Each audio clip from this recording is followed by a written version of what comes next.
The old clock tower loomed over the town square, its rusted hands frozen at midnight, a grim sentinel to the secrets it held. Locals whispered of the bell tower's haunting, of a spectral figure that roamed the echoing halls after dark, a figure that brought with it an icy chill and a creeping sense of dread. As a reporter, I was drawn to the macabre, the whispers of the unknown.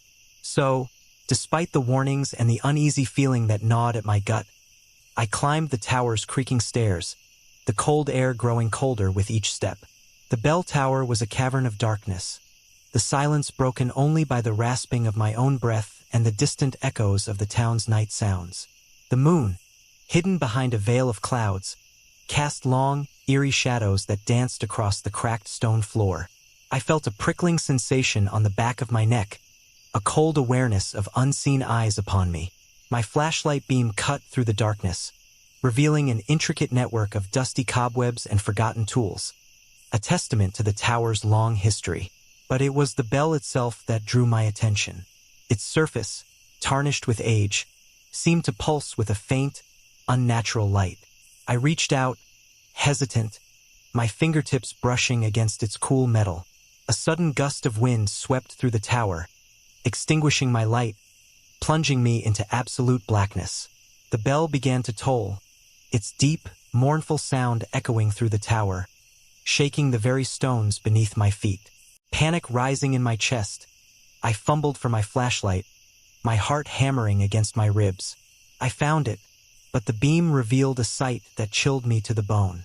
The bell was no longer still. It was swaying back and forth, its tolling growing louder, faster, as if it were being rung with a strength that defied reason.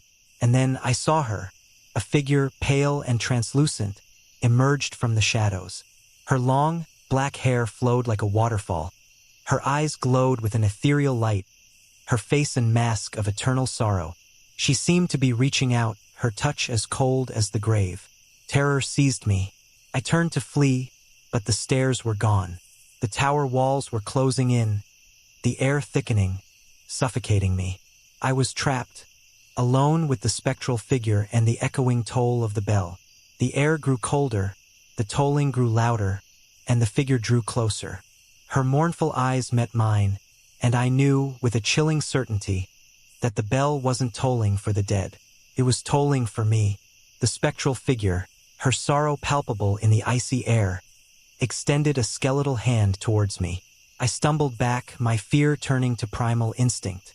My back slammed against the cold, damp stone, a futile attempt to escape the inevitable. The bell continued its frantic tolling, the sound seeming to burrow deep into my skull, a physical manifestation of the terror I felt. The figure, her form shifting and flickering like a candle flame in the wind, stepped closer, her mournful gaze never leaving mine. I felt a strange pull, an irresistible force drawing me towards her, a yearning to join her in the abyss of her sorrow. This was no simple ghost story. This was something ancient, something primal, something that tapped into the deepest fears of my soul. Her hand, translucent and cold, brushed against my cheek. I recoiled, but the touch lingered, a chilling whisper of death against my skin. In that moment, I knew that this was not a fight I could win, not a terror I could outrun. As the bell's tolling reached a crescendo, the tower walls seemed to melt away, replaced by a swirling vortex of darkness. The spectral figure smiled, a sad, knowing smile, and beckoned me closer, her sorrow reaching out, embracing me in a cold, suffocating grip. The darkness pulled me forward, whispering promises of peace, of oblivion. My last thought, as I surrendered to the chilling embrace of the spectral figure, was that the bell wasn't tolling for the dead. It was tolling for the living, for those who dared to delve into the secrets of the night, for those who dared to face the horrors that lurked within the old clock tower. The tolling continued, a mournful echo in the silence of the night. The town, oblivious to the fate of the reporter, slept on, unaware of the spectral figure and her new companion, lost in the depths of the old clock tower, forever bound to the midnight hour and the haunting melody of the bell. The bell continued its relentless tolling, a mournful symphony that echoed through the town and into the surrounding hills. But the sound, once a source of dread, had now become a lullaby, a comforting rhythm that lulled the spectral figure and her new companion into a strange, uneasy peace. They were not in the tower anymore, not in the familiar confines of its stone walls. Instead, they drifted in an endless expanse of darkness, a void filled with a chilling silence that was broken only by the incessant tolling of the bell. The spectral figure, no longer a figure of sorrow but a being of profound, unyielding grief, held the reporter close. Her touch, once a touch of death, now felt strangely comforting, like a blanket against a cold night. Her sorrow, once a suffocating weight, had become a familiar presence, a constant companion in the endless void. The reporter, his fear replaced by a chilling numbness, found himself strangely drawn to the spectral figure's grief. It was a grief that transcended words, a grief that resonated with the deepest parts of his soul, a grief that somehow mirrored his own. He looked into her eyes, pools of sorrow reflecting the endless darkness around them, and saw not a monster but a mirror. He saw a reflection of his own fears, of his own inability to escape the darkness that lurked within him, the darkness that had led him to the old clock tower. The bell continued to toll, its rhythm unchanging, its sound a constant reminder of the world they had left behind. But the reporter no longer felt fear. Instead, he felt a strange sense of belonging, a sense of peace in the shared sorrow of his spectral companion. The endless darkness stretched before them, a void filled with nothing but the tolling of the bell and the spectral figure's profound grief. And in that darkness, the reporter found a strange solace, a chilling acceptance of his fate. He knew that he would never escape the bell tower, that he would be forever bound to its haunting melody and the spectral figure's grief. But for the first time he did not fear the darkness. He had found a strange comfort in its embrace, a twisted peace in the shared sorrow of the spectral figure. The bell continued to toll, its mournful sound echoing through the endless darkness, a reminder that sometimes the greatest horrors lie not in the things we fear but in the things we find ourselves drawn to, in the depths of our own sorrow, and in the embrace of the shadows. The tolling of the bell, once a harsh reminder of their imprisonment, began to transform. It was no longer a jarring, insistent sound, but a soft, mournful hum, a comforting vibration that pulsed through the void. It was as though the bell's very essence was seeping into the darkness, weaving a tapestry of sorrow that enveloped them both. The reporter, now a spectral echo himself, felt a strange lightness, a sense of release. His physical form had dissolved, his earthly anxieties fading into the ether. He was no longer a man trapped in the tower, but a wisp of consciousness, a reflection of the spectral figure's grief. They drifted together, their forms merging, their sorrows intertwining. The void was no longer a cold, empty expanse, but a space filled with the warmth of their shared grief, a strange, ethereal communion. The reporter, no longer burdened by earthly concerns, felt a growing sense of acceptance. He understood the spectral figure's grief, a grief that went beyond the loss of a physical form. It was a grief for the beauty of existence, for the fleeting nature of life, for the inevitability of death. The bell's tolling resonated within him, becoming his own heartbeat, a reminder of the symphony of sorrow that had consumed him. It was a sorrow that was not born of fear, but of a profound understanding of the fragility of life, a yearning for something beyond the limits of their spectral existence. As they drifted through the void, they encountered others, faint, flickering figures, each one carrying their own burdens of sorrow. The bell's tolling seemed to resonate with them, pulling them towards the spectral figure's embrace. They were not creatures of darkness, but beings lost in their own sorrow, searching for solace, for understanding. The reporter, no longer a man trapped by fear, became a guide, a beacon for those lost in the void. He shared the spectral figure's embrace, extending a hand of solace to those who stumbled in the darkness. The bell's tolling, once a reminder of their own sorrow, became a beacon of hope for others, a symphony of shared grief that resonated with those who had lost their way. The void was no longer a prison, but a sanctuary, a haven for the sorrowful, a space where they could find solace in shared grief. And in the heart of that void, the bell continued to toll, its mournful melody a testament to the enduring power of sorrow, a reminder that even in the depths of darkness, there can be a strange kind of beauty, a sense of unity born from shared loss, and a glimmer of hope in the embrace of a shared grief. The void, once a chilling expanse of nothingness, transformed into a tapestry of sorrow. Each tolling of the bell wove new threads into its fabric, creating a landscape of ethereal beauty, a testament to the enduring power of grief. The reporter, now a spectral figure himself, felt a sense of purpose. He was no longer just a prisoner of the tower, but a guide, a caretaker for the lost souls who sought solace in the bell's mournful symphony. Alongside the spectral figure, he welcomed the new arrivals, offering comfort and understanding in the shared language of sorrow. Their spectral forms, once defined by sorrow, began to shift and evolve. They embraced the new arrivals, their grief blending and intertwining, forming a collective consciousness. The tolling of the bell, once a reminder of their own losses, became a chorus of shared sorrow, a symphony that resonated with the depths of their being. The void became a sanctuary, a place where the lost and the grieving found solace and acceptance. The spectral figure, her grief once a burden, now radiated a strange kind of warmth, a comforting presence that drew others to her like moths to a flame. The reporter, transformed by the shared experience, found his fear replaced by a profound sense of compassion. He saw the beauty in the sorrow of others, the unique stories of loss that made each soul unique.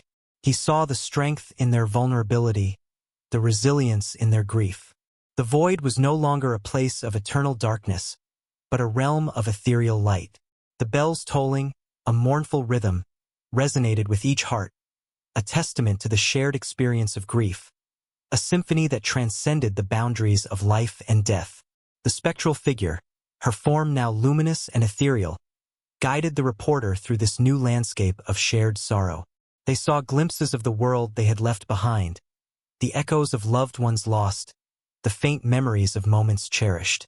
The tolling of the bell, a constant refrain, was no longer a reminder of their loss, but a celebration of their existence, a testament to the enduring power of love, loss, and the profound connection that transcends physical boundaries. The void, once a prison, became a sanctuary, a place of shared sorrow and unexpected beauty, a testament to the enduring power of grief and the beauty of acceptance. The symphony of sorrow, woven from the tolling of the bell and the collective grief of the spectral figures, began to resonate with a new, unexpected note: hope. It was a subtle shift, like a whisper in the wind, but it was felt by all who dwelled in the void. The reporter, his spectral form now glowing with a gentle luminescence, felt it most keenly. He saw the change in the other figures, the flicker of a longing for something beyond the sorrow, a yearning for connection, for understanding, for something that transcended their spectral existence. The spectral figure, her form now radiating a gentle warmth, felt it too. The grief that had consumed her for so long had begun to transform. It was no longer a crushing weight, but a wellspring of empathy, a force that drew others to her, a beacon of hope in the vast expanse of the void. The bell, as if sensing the shift, began to toll with a new resonance. It was still a mournful sound, but there was a hint of something else, a hint of longing, a hint of yearning. The tolling now seemed to echo not only their grief, but also their shared desire for something more. The reporter and the spectral figure, guided by this newfound hope, began to explore the edges of the void. They searched for ways to connect with the world they had left behind, to reach out to those who still lived, to share the lessons they had learned in the realm of shared sorrow. They found ways to influence the world through dreams, through whispers of inspiration, through the gentle touch of a loved one's hand. They found that their shared grief, once a source of despair, could now be a source of strength, a catalyst for healing and growth. The void, no longer a place of isolation, became a bridge between worlds. The spectral figures, once lost in their sorrow, became guides, messengers of hope, reminding the living of the fragility of life and the importance of embracing both joy and sorrow. The bell continued to toll, its mournful rhythm now tinged with a note of hope, a reminder that even in the face of loss and despair, there is always the possibility of connection, understanding, and even love. The reporter, his spectral form a beacon of warmth and understanding, continued to walk the path of sorrow, hand in hand with the spectral figure. They had found a purpose in their shared grief, a way to make their experience a source of light, a testament to the enduring power of love and the boundless potential of the human spirit, even beyond the confines of life and death. The tolling of the bell, once a mournful echo of their shared sorrow, now resonated with a newfound rhythm, a melody of hope that pulsed through the void. It was a sound that drew the spectral figures closer, their forms flickering with a renewed sense of purpose. The reporter, his spectral form glowing with a gentle warmth, felt a surge of energy. He had become a conduit, a channel for the collective grief and newfound hope of the spectral figures. He could now feel their individual stories, their yearning for connection, their desire to reach out to the world they had left behind. The spectral figure, her form now radiating with a luminous glow, stood beside him, her presence a beacon of comfort and understanding. She had embraced the transformation, her grief evolving into a powerful force that guided and nurtured the spectral community. Together, they began to weave a tapestry of stories, each one a thread of sorrow, hope, and remembrance. They shared the stories of the living, tales of love, loss, and the enduring power of the human spirit. They offered solace to those who grieved, reminding them that they were not alone in their sorrow, that their loved ones were still with them, woven into the fabric of their memories. They reached out to the world through dreams, whispering words of comfort and inspiration. They guided lost souls, offering solace and understanding. They reminded the living of the ephemeral nature of life and the importance of cherishing every moment. The bell, now a symbol of shared grief and hope, became a beacon for those who sought solace. Its tolling echoed through the void, drawing new arrivals, those who had crossed the veil of death, into their embrace. The reporter, his spectral form blending seamlessly with the spectral community, felt a sense of belonging. He was no longer a man trapped in a tower, nor a lost soul wandering in the void. He was a part of something larger, something profound, something that transcended the boundaries of life and death. He saw the joy in the faces of the spectral figures, their eyes reflecting the light of hope, the warmth of connection, the power of shared grief and newfound purpose. He felt the strength of their collective will, a testament to the enduring spirit that lived on even after death. The tolling of the bell, a symphony of sorrow and hope, echoed through the void, a reminder that even in the depths of despair, there is always the possibility of connection, healing, and a profound sense of belonging, both in life and beyond. The void, once a desolate expanse of sorrow, now pulsed with a vibrant energy.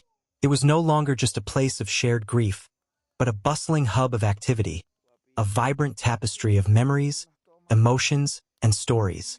The spectral figures, once lost and isolated, were now a thriving community, united by their shared experiences and a newfound purpose. The reporter, his spectral form glowing with a soft, warm light, felt a sense of awe. He was no longer just a guide, but a part of something much larger, something that extended beyond the confines of the void. He saw how the spectral figures, their forms shimmering with an ethereal beauty, were using their unique abilities to influence the world of the living. They shared their memories, their wisdom, their experiences through dreams, whispers, and subtle nudges. They offered solace to the grieving, guidance to the lost, and inspiration to those seeking a deeper understanding of life. The spectral figure, her form now radiant and luminous, was a beacon of hope for all. Her grief, once a source of sorrow, had transformed into a wellspring of empathy and understanding. She was a constant source of guidance and support for the community, reminding them that they were not alone, that their sorrow had purpose, and that even in death, there was a profound connection to the world of the living. The bell, a symbol of their shared journey, continued to toll. Its mournful rhythm now had a softer, more comforting quality. It was a sound that welcomed new arrivals, a beacon of hope, a reminder that even in death, there was a place for them, a community of understanding and support. The reporter, watching as the spectral figures interacted with the living, felt a sense of wonder. He saw the ways in which their shared grief had transformed them, how their sorrow had become a source of healing, a catalyst for growth, a bridge between worlds. He saw how their stories, woven into the fabric of the void, were influencing the living, reminding them of the importance of connection, empathy, and compassion. The void, once a place of despair, was now a vibrant tapestry of memories, emotions, and stories. It was a testament to the enduring power of the human spirit, a reminder that even in death, there was life, love, and a profound connection that transcended the boundaries of the physical world. The reporter, touched by the vibrant energy of the spectral community, knew that he had found his purpose. He would continue to guide and support the spectral figures, to help them share their stories, their wisdom, and their experiences with the living. He would be a bridge between worlds, a conduit for love, hope, and understanding. And as he watched the spectral figures interact with the living, he felt a deep sense of peace, knowing that the tolling of the bell, once a symbol of sorrow, was now a symphony of hope, a testament to the enduring power of love, connection, and the beauty of life, even beyond the veil of death. The void, once a desolate expanse of sorrow, now shimmered with a vibrant, ethereal energy. It was no longer just a sanctuary for the spectral figures, but a burgeoning metropolis, a city of light and memory, built upon the shared experiences of those who had crossed the veil. The spectral figures, no longer bound by the limitations of their earthly forms, had begun to express themselves in extraordinary ways. Their forms shifted and flowed, taking on shapes that mirrored their unique personalities and experiences. Some were ethereal beings of pure light, others shimmering constellations of memories, and still others, intricate tapestries woven from the threads of their emotions. The reporter, his own spectral form now shimmering with a vibrant luminescence, watched in awe. He was no longer just a guide, but a chronicler, a storyteller, capturing the essence of their extraordinary transformations. The spectral figure, her form now radiating a radiant glow, was a beacon of wisdom and understanding. She had become the heart of the spectral city, a guiding light for those who sought solace, guidance, and a sense of belonging. She had taught the community how to embrace their grief, how to find solace in shared sorrow, and how to use their unique abilities to connect with the living. The tolling of the bell, once a mournful echo of their collective sorrow, now resonated with a joyous symphony. It was a celebration of their shared journey, a reminder of their resilience, their strength, and their ability to find beauty and meaning even in the face of loss. The bell, now a magnificent structure of shimmering light, pulsed with an energy that resonated throughout the city. The reporter, inspired by the vibrancy of this spectral community, began to weave a new narrative, a tale of hope and transformation. He told stories of spectral figures who had found purpose in the void, who had used their unique abilities to help the living, to guide lost souls, and to inspire hearts. He documented the city's growth and evolution, the ways in which the spectral figures had created a new world, a haven of acceptance and understanding.